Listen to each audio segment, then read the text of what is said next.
scatter plot exercise for G. And what's a scatter plot? It's a plot between two variables. And we'll plot the points, and they scatter around on the number plane. And if the points are very close together, you get positive, strong correlation. If they are far apart, it is a weak relation. And then today we're going to draw a line through these points to find the line of best fit. So how do we draw a line of best fit? It's positioned by I by balancing the number of points above the line with the number of points below the line. The distance of each point from the trend line also needs to be taken into account. The equation of the line of best fit can be found using 2 points that are on the line of best fit. So the line of best fit, its equation can be used for interpolation, constructing points within the given data range, or extrapolation, constructing points outside the given data range. So we have a set of data here. We'll try to draw a line of best fit. So first we plot the scatter plot. So the number plane is drawn for you, so we'll plot these points. Let's do that now. So let's do this. Okay, all right. So we'll plot the first point, 1, 1. Put dot there, like that. The next point, next 2, 2. Next 3, 2. And then 4, 3. Then 5, 4. 6, 4. And then 7, 5. Okay, we'll get these points, right? Obviously, they don't form a straight line. We'll try to draw a line through these points, the line of best fit. So what we do is you should use a ruler. So I have a line tool, which I will change to maybe green. Okay, so we'll try to draw a line, something like this. Okay, and then you, of course, use a pencil, so you can adjust it. So I could maybe move it in a place so that it's through most of the points. Looks like this is good enough, right? You've got some points above, some points below. Exactly. So everyone's lines will be slightly different, but you'll be all very similar to each other. Okay, this is the line of best fit. Maybe you can put some arrow on both ends. So we're going to put arrows on both ends. Arrow here, arrow there. Okay, so that's called the line of best fit. Line of best fit. In green. Line of best fit by eye.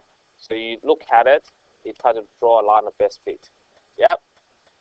Okay, so after we draw the line of best fit, clearly this line goes up, so there's a positive trend. It is a strong correlation. And so what we say is, this is a positive correlation. If it goes up, positive correlation. Okay, that's simple enough. And then using the line of best fit, we're going to estimate the y value when x is 3.5. So let's look at the line again. So you look at the line of best fit in green. I'm going to use a red pen. So 3.5 is, actually I could just go like this. All right. Okay, good. All right, so 3.5 is here. So you go draw a line here, 3.5, and go across. So that means the y value is about 2.5. Or it may get slightly different, but you'll be close to 2.5. Does that make sense? Yep. And then find the y value where x is 0. So that's like the y-intercept. So where do they cross? Looks like they cross at slightly below 0.5, so about 0.4, roughly speaking. Okay, 0.4. So that's 0.4. And what's that? 2.5. Alright, question. Pretty easy. Try the next one. We can also find the x value given the y values. So if the y value is 1.5, let's use a purple one. 1.5c. Oops.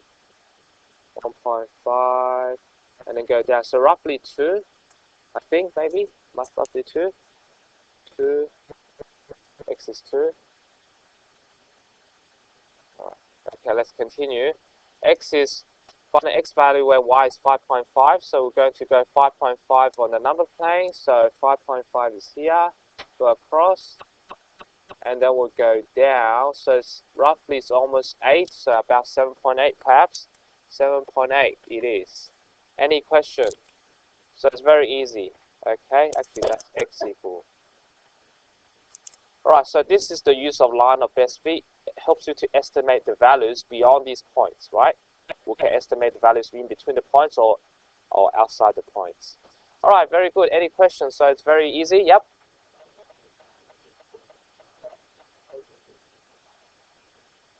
You don't have to. No, you just write it down. Yeah, just there when you see it, so you know how it works. So I know I start with the y value. I want to get the x value.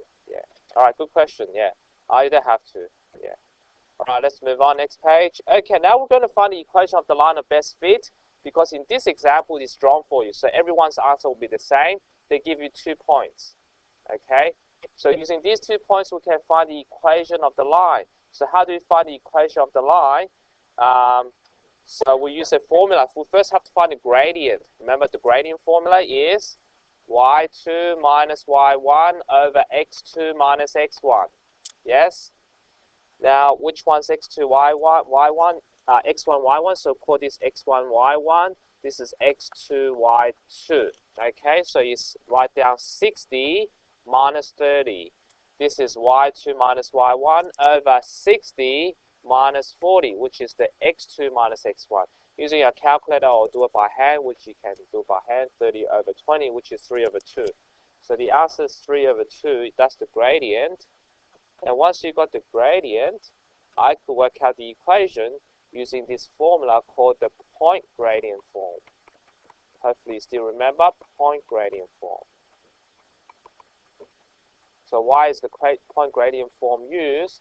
Because I got a gradient and the point is one of these. I just choose this one, 40, 30, then I could get the point. Okay, let's find the equation. So do y minus 30 equal to the gradient x minus 40. Does that make sense? Write it down. Right, write it down. Then you can learn from this. Write it down. Okay, very nice. Well, and then just simplify. Okay. Make y the subject. So how do I simplify? You just have to expand this. Expand. So if you expand, you get 3 over 2x minus, that will be 90. No, 60. 60. And then what you do is you make y the subject. So you add 30 to both sides. And that will give you the equation of the line of best fit to be 3 over 2x minus 30. That is the line of best fit. Okay, any question? And then we're going to use the line of best fit to answer a few questions about this graph. Okay, so we're going to use this equation we can use to estimate the results. So obviously there's a connection between the literature mark and the English mark. So the higher the English mark, the higher the literature mark, right? So there's some connection between them, positive correlation. So let's use that. So use a equation to estimate the literature mark if the English mark is something. Okay, so the English mark is x, it's y. So basically it's asking to find y, okay? Find y equal to. So what do? Write down the equation first, y equal to 3 over 2x minus 30. And so if the English mark is 50, find out the literature mark. So all you have to do is to substitute 50 into the formula, then work out 50, right? Like this, so minus 30 times 3 over 2. Use a calculator will be something. So to make it easy, just do 1.5 times 30, no, times 50. Minus 30 equal 45. So you get a mark of, you get a mark of 45. Okay. All right. Do the same thing for the next one. Exactly the same. Start off with the equation, right, and replace the x by 86, and use your calculator. Very easy. All right. Use your calculator to work out.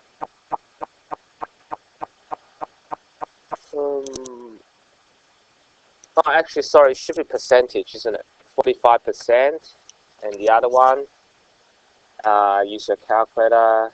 So you could do 3 divided by 2 times 86 minus 30. And you get 99. So you get 99%. Alright, good.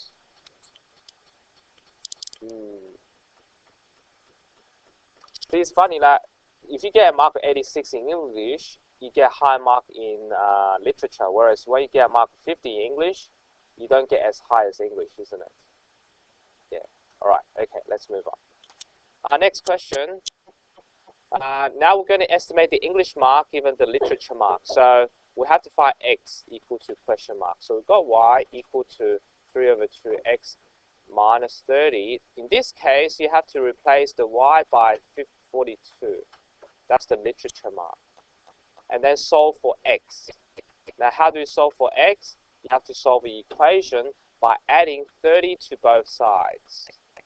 And once you add 30 to both sides, we get 72 equal to 3 over 2x. And to find x, I can do it in one step. Just go 72 divided by 3 over 2. Using our calculator, we get 72 divided by 1.5. You get some number, 48. So you get mark of 48 in English, 48%. All right, any question? And try the next one. It's exactly the same step. And then you can start exercise, what's it called? 4H today. Okay, so let's try that. Okay, so it's 87 equals to 3 over 2x minus 30. You can almost even do it in one step. So you basically can just go x equal 87, you add 30 first, then divided by 3 over 2. And what answer would you get? That will be 117. 117 divided by 1.5, that will give you 78. So you get 78% in literature. All done. So it's very easy. It's all linear relationship stuff, which is very fundamental because it's used in this topic and many other topics. So make sure you know how to find equation, gradient, and x and y values. Okay. All right. Start now. Exercise 7H today.